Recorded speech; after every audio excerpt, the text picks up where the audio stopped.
No, jaz osebno ne pričakujem nobenih presenečenj, tudi glede na stališča, ki so bila podana, je še toliko večja verjetnost, da bo glasov mogoče celo nekoliko več, kot smo predvideli.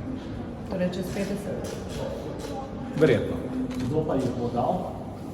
Ja, glede na to, da je tajno glasovanje, ne vemo, ampak kot sem rekel, glede na izjave v stališčih, bi bilo za pričakovati, da bo še kdo pač podprl novo vlado, vse tako je bilo razumeti iz razprav. Pričakujete morda podporo SNS? To bojo oni povedali, glede na to, da je tajno glasovanje, se o tem ne špekuliramo, jaz pač delam zaključke na osnovi njihovih izjav, razprav, zato pravim, da mogoče bomo pozitivno presenečeni. Kdaj vi pričakujete, da bi lahko nova vlada zapisala? No, to je predvsem odvisno od nadaljnjih korakov, se pravi sestave ministrske ekipe, ki je v pristojnosti mandatarja, ko bo potrjen, in pa seveda usklajevanja znotraj koalicije, tako da pričakujemo, da se bo to uspešno in da bo to v kratko. Nekje do konca meseca. So vaši ministrski kandidati izbrani? Večinoma so, ni pa še čisto dokončno vse zaprto. Kot sem rekel, je to stvar dogovora med koalicijskimi partnerji. Lahko potrdite kakšnega od imen, ki krožijo v javnosti? Nažalost ne, nima smisla špekulirati, to je v pristojnosti mandatarja, ki bo to vložil, in takrat bodo imena seveda jasna. Lahko pričakujemo to še ta teden? Nisem govoril z mandatarjem, ampak po mojem bo verjetno do konca tedna to tudi narejeno. Kdaj pa boste predlagali novega predsednika državnega zbora, glede na to, da gospod Židan? Glejte, tudi to je odvisno od naše koalicijske partnerice na novo, seveda od SMC-ja, ki se mora do tega opredeliti in tudi predlagati kandidata. Kako pa komentirate včerajšnji izstop Mira Cerarja iz stranke SMC? Pričakovano.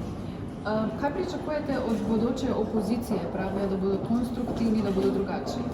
Tudi, da se bodo povezali, ne, včerajšnji poziv gospoda Židana. No, hvalevredne njihove napovedi, pustimo se presenetiti, glede njihovega sodelovanja smo pač neko izkušnjo že imeli, rekel, koalicijskega sodelovanja, tako da, če bo to res, kar so napovedovali, bomo pač pozitivno presenečeni.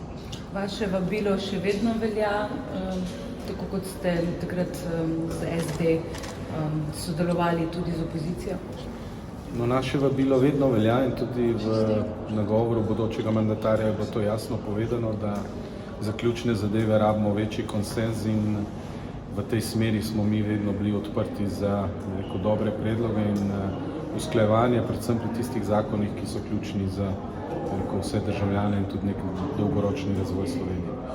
S obzirom da se gospodin Janša zalagao za promjenu politike prema Hrvatskoj što se tiče arbitraže i Schengena, je li realno u ovakvim odnosima snaga u koaliciji očekivati promjenu slovenske politike prema Hrvatskoj? Jaz mislim, da je to vprašanje prezgodaj. Najprej naj se nova koalicija sestavi, novi ministri. Mislim, da kakšnih velikih sprememb na tem področju ni za pričakovati.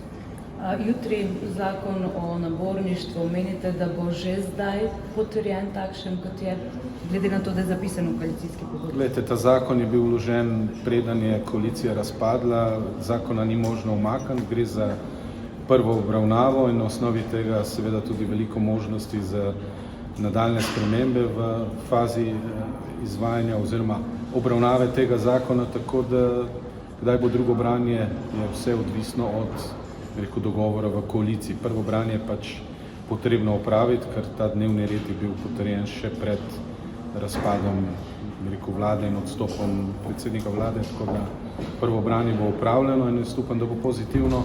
Kdaj bo pa naslednje branje in kaj se bo v nadaljevanju še dopolnilo in uskladilo, je pa spet odvisno od dogovora v koaliciji. Hvala.